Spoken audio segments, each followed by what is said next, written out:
मुंबई ही अनेकांना जॉब देणारी मायानगरी. इथं कुणी उपाशी झोपत नाही असं म्हणतात. इथं देशाच्या कानाकोपऱ्यातून नागरिक येतात, त्यांना रोजगारही मिळतो. ही झाली काल परवापर्यंतची गोष्ट. मात्र आता काळही झपाट्यानं बदलतोय. तसा मराठी माणूस हा नोकरीत रमणारा, मात्र तरुण मुंबईकराला काय हवंय? नव्या मुंबईला आणि त्यातील उद्योगांना नव्या दमाचे नवं कौशल्य येत असलेल्या कामगार वर्गाची गरज आहे. काम करणाऱ्या हातांची तशी कमतरता नाही, मात्र त्या हातांमधून योग्य आणि सशक्त सक्षम कामही हवंय. याच कामातून मुंबईचा विकास साधता येणार आहे. मुंबईकर स्टार्टअपकडे अधिक कसे वळतील, महिला उद्योजकांचा विकास कसा साधता येईल, डिजिटल ते व्होकेशनल प्रशिक्षण कसं मिळवता येईल, स्किल बेस्ड जॉब्स मध्ये वाढ कशी करता येईल आणि त्यामुळे नव्या रोजगार संधींसह नवी कौशल्य कशी विकसित करता येतील, काय आहेत सरकारच्या खात्यात कामगारांसाठी नवे हात आणखीन सक्षम कसे करता येतील, याविषयी आता चर्चा करणार आहोत. यासाठी मी मंचावर आमंत्रित करते राज्याचे कौशल्य विकास मंत्री मंगलप्रभात लोढा यांना आणि त्याचबरोबर एनडीटीव्ही मराठीचे कार्यकारी संपादक जितेंद्र दीक्षित यांनाही मी विनंती करते की त्यांनी मंचावर यावं आणि माननीय मंगलप्रभात लोढा यांचे या कार्यक्रमात स्वागत करावं.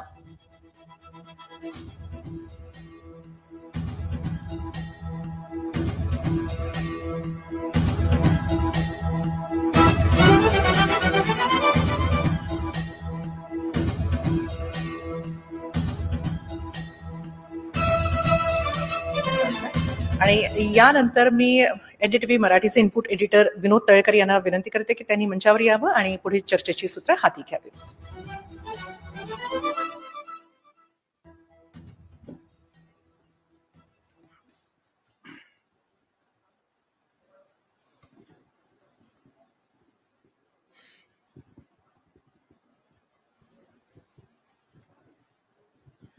नमस्कार. मुंबईचा चौफेर विकास होतोय, महाराष्ट्राचा चौफेर विकास होतोय आणि या कामी उद्योग जगत महत्वाची भूमिका बजावते. पण या उद्योग जगताला जे कुशल मनुष्यबळ लागतं ते कुशल मनुष्यबळ पुरवण्यासाठी कौशल्य विकास विभाग कार्यरत असतो आणि याच कौशल्य विकास विभागाचे मंत्री आणि मुंबई उपनगरचे सहपालक मंत्री मंगलप्रभात लोढा आज आपल्या सोबत आहेत. लोढा सर, आपलं स्वागत आहे आजच्या एनडीटीव्ही मराठीच्या या कॉन्क्लेव्ह मध्ये.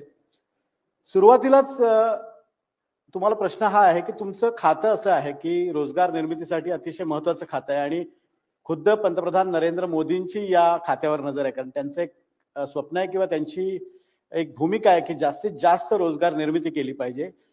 किती चॅलेंजिंग वाटतं की थेट पंतप्रधानांचं आपल्या खात्यावर लक्ष असणं? काय बोलण्यापूर्वी मी माननीय बाबासाहेब पाटील साहेबांचे धन्यवाद देऊ इच्छितो. त्यांच्या बोलायचे होता, मी त्यांना रिक्वेस्ट केली म्हणून त्याने हा आमच्या युती आहे नक्की 100% युती, सक्सेसफुल युती आहे.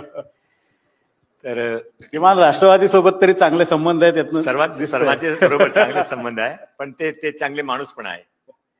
तर माननीय पंतप्रधान नरेंद्रभाई मोदीने 2015 मध्ये ते जे कौशल्य विकास विभागाची स्थापना केली होती, नंतर माननीय देवेंद्र फडणवीस साहेबने त्या मुख्यमंत्री काळामध्ये केली होती. आता ते त्यांचे आपण महत्व काय ते समजू शकता. आता यावेळी आपण वेळेची मर्यादा आहे म्हणून मी थोडक्यात सांगतो. या नवीन सरकार आल्यानंतर माननीय मुख्यमंत्री देवेंद्र फडणवीस साहेबांच्या मार्गदर्शनामध्ये आम्ही रोजगारसाठी 4 स्कीम सुरू केली आहे. आपल्या मार्फत NDTV is the most popular TV and फक्त महाराष्ट्र नाही तर पूर्ण देशामध्ये आपले वाचक आहे, आपले दर्शक आहे. म्हणून मी आपल्या मार्फत लोकांना आवाहन करतो, इंडस्ट्रीजना आवाहन करतो त्याने मदत करावा आणि मुला-मुलींना आवाहन करतो की तुमच्यासाठी अपॉर्च्युनिटी आहे. आम्ही सर्व 417 ITI प्रायव्हेट पार्टिशनसाठी गव्हर्नमेंट बरोबर राहून तुम्ही संचालन करावा.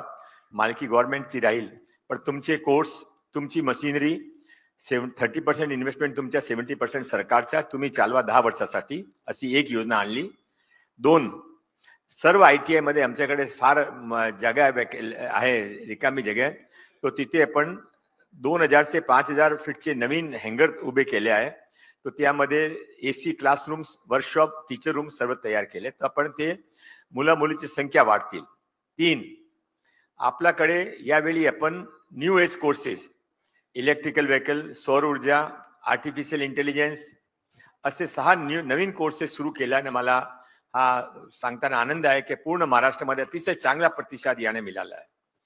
त्याशिवाय आपण प्रत्येक ITI मध्ये IMCच्या पुनर्गठन केलाय. IMC मध्ये आपण लोकांना आमंत्रित केलं की तुम्ही पुढे यावा ना. IMC मध्ये ट्रस्टी ऑफ द ITI, तो ते पण आपण अतिशय चांगली रीतीने लोक आमच्या बरोबर आले. आणि लास्ट आता जे नवीन काम सुरू केलं ते आपण प्रत्येक ITI मध्ये 3चे नंतर 5चे नंतर आमची ITI रिकामी आहे, तो तिथे आपण शॉर्ट टर्म कोर्सेस सुरू केलाय. आपण एक 40 शॉर्ट टर्म कोर्सेस जे लोकल रिक्वायरमेंट हिसाब तयार केलाय. त्यामध्ये महिलांसाठी 10 कोर्सेस आहे, महिलांसाठी स्पेशल क्लासेस पण आहे. हे सब माननीय देवेंद्र फडणवीस साहेबांचे मार्गदर्शनामध्ये आपण करत आहे. आणि एक तुम्ही प्रश्न विचारला की रोजगारसाठी काय आहे, तो आम्ही पूर्वी स्टार्टअप आपल्या देशामध्ये स्टार्टअपची फेल्युअर रेट फार जास्ती आहे. I cannot tell you the figure but it's far far far it should not have been that figure but it is above 80% failure rate. तर करायचं काय, तर आता आम्ही ते एनालिसिस केला की कारण काय त्याच्या. तो स्टार्टअपचा कारण असा झाला की ते आपण पूर्वी ते आदमीने ते मुला मुलीने काही एक्सपिरियन्स नाही आहे आणि ते आपला नवीन बिझनेस सुरू करता, लॉनसाठी जाता, सेल्ससाठी जाता. त्यांच्या जीवनामध्ये 5 इम्पॉर्टंट गोल्डन 5 इयर्स त्यांचे वेस्ट होता, कारण की ते सक्सेस रेट फक्त 20% आहे. तो आम्ही ते रिव्हर्स केलाय.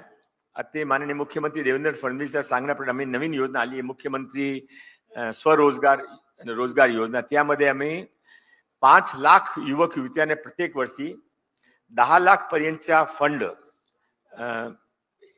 पण मित्र संस्थाने आम्हाला दिली आहे ADB बँक कडून. तो 3% ची दरावर त्याने मिळणार आहे. 6% रेट आहे, 3% ते देणार आहे, 3% सरकार देणार आहे. फक्त लोनचा विषय नाही आहे. त्यानंतर त्यांच्यासाठी प्रत्येक ITI मध्ये मी इनोव्हेशन सेंटर उभा केलाय, करणार आहे, सुरू झाला काम. आणि प्रत्येक ITI साठी आपण एक गार्जियन मेंटर असा ग्रुप तयार केला 10 लोकांच्या. लोकल बुलढाणाचे गाव आहे तिथला लोक आहे ते. आणि ते एक चॅटबॉक्स तयार केला. कोणाला मनामध्ये काही प्रश्न असेल तो ते चॅटबॉक्स मध्ये ऑनलाईन फ्री तुरंत ते करू शकता आणि त्यांचे एक्सपर्ट त्यांचे जबाब देतील. असा एक फुल फंड फायनान्शियल व्यवस्था एक आहे, पण त्याने मेंटरशिप पाहिजे, त्याने सक्सेस पाहिजे. आमचा असा विश्वास आहे की एक वेळा हा योजना लॉन्च झाली तर ते 80% ते 5 लाख प्रथम वर्ष मी इनोव्हेशन ते सेल्फ एम्प्लॉयमेंट साठी मदत करू. नंतर त्यामधून आपण 1 लाख लोकांना इनोव्हेटर म्हणून नियुक्ती करू, त्याने 25 लाख पर्यंत लोन मिळतील. आणि 1 वर्षानंतर त्याच्यामधून 25,000 लोकांना आपण स्टार्टअप साठी पुढे पाठवू, त्याने ते सेंट्रल गव्हर्नमेंटचे स्टार्टअप गव्हर्नमेंटचे सर्व लाभ मिळतील. त्यामध्ये मुलांचे गोल्डन इयर वाचेल. आणि आमची अशी अपेक्षा आहे की ते जे फर्स्ट 5 लाख आहे त्यामध्ये 2-3 लाख मुला मुली असं सांगतील की मला पुढे जायचं नाही, आम्ही ते आमच्या ते वडापावची दुकान चालली, हेअर कटिंगची दुकान चालली आहे, ऍग्रिकल्चर मटेरियलची पॅकेजिंगची दुकान चालली, आमची चांगला बिझनेस चाललाय. तर आमची अशी अपेक्षा आहे की 5 वर्षानंतर महाराष्ट्रामध्ये एकही मुला की मुली ज्याने रोजगार किंवा स्वरोजगार पाहिजे ते घरी बसणार नाही, त्याने सरकारची मदत ते आपला काम करू शकतात. आपण म्हणताय सरकार या सगळ्या प्रयत्नात आहे, पण बऱ्याचदा असं होतं की ज्यांना गरज आहे त्यांना सरकारपर्यंत पोहोचण्यात अडचणी येत आहेत. तर अशा वेळेला असं काही तुमच्याकडे उपक्रम आहेत का की सरकार अशा इच्छुक रोजगार निर्माण करणाऱ्या तरुणांपर्यंत पोहोचेल, यासाठी काही प्रयत्न? बरोबर आहे, तुमचा प्रश्न अतिशय उपयोगी आहे तलेकर साहेब. म्हणून मला माहित होता की लोकांकडे कसं पोहोचायचं. त्या रामबाण ओसनी त्यांची NDTV आहे, म्हणून मी तुमच्या आज कार्यक्रमामध्ये आलो. आणि लोकांना रिक्वेस्ट करतो की तुम्ही या सरकारची योजनाबद्दल विश्वास ठेवा आणि पुढे यावा. आम्ही जे काही 35 लाख लोकांची लिस्ट बनवली आहे, ते जे एकही टेक्निकल ऍग्रिकल्चर कॉलेजमध्ये केलं असेल किंवा ITI मध्ये केलं असेल, इंजिनिअरिंग कॉलेजमध्ये केलं असेल, प्रधानमंत्रीची जी योजना आहे ते योजनामध्ये काय काम केलं असेल, ते 35 लाख लोकांना आम्ही संपर्क करणार आहे आणि त्यामधून आम्ही 5 लाख लोकांनी चॉईस करणार आहे. मध्यंतरी तुम्ही एक स्किल डेव्हलपमेंट प्रोग्राम सुरू केला होता तुमच्या विभागाने, ज्या माध्यमातून युरोपमध्ये किंवा मध्य पूर्व आशियामध्ये रोजगार निर्मिती होऊ शकेल अशा स्वरूपात ती भाषा शिकवणं किंवा तिथले जे काही टेक्निकल जॉब आहेत त्या अनुषंगानं प्रशिक्षण देणं, त्याचं स्टेटस सध्या काय? Swami Vivekananda international skill academy ते विद्याविहारमध्ये सुरू आहे आणि त्यामध्ये आपण फक्त लँग्वेज नाही तर त्याच्या देशाचे कल्चर पण शिकवता. आणि तिथे जे जॉब ऑपॉर्च्युनिटीज आहे ते जॉब ऑपॉर्च्युनिटी तिथे गेले तर राहायच्या कुठे, हा सर्व कोऑर्डिनेशन आपण सुरू आहे. आपला काम सुरू आहे. फार काही तिथे आतापर्यंत यशस्वी झाले नाही, तरी पण आपण फार चांगली रीतीने क्लासेस सर्व सुरू केली. खरं तर हा विषय कौशल्य विकास आधारित या सगळ्या विषयापुरता मर्यादित आहे, पण काही राजकीय मुद्दे सुद्धा गेल्या काही दिवसांपासून चर्चेत आहे आणि विशेषतः तुमचंही नाव अनेक राजकीय वादांमध्ये येते.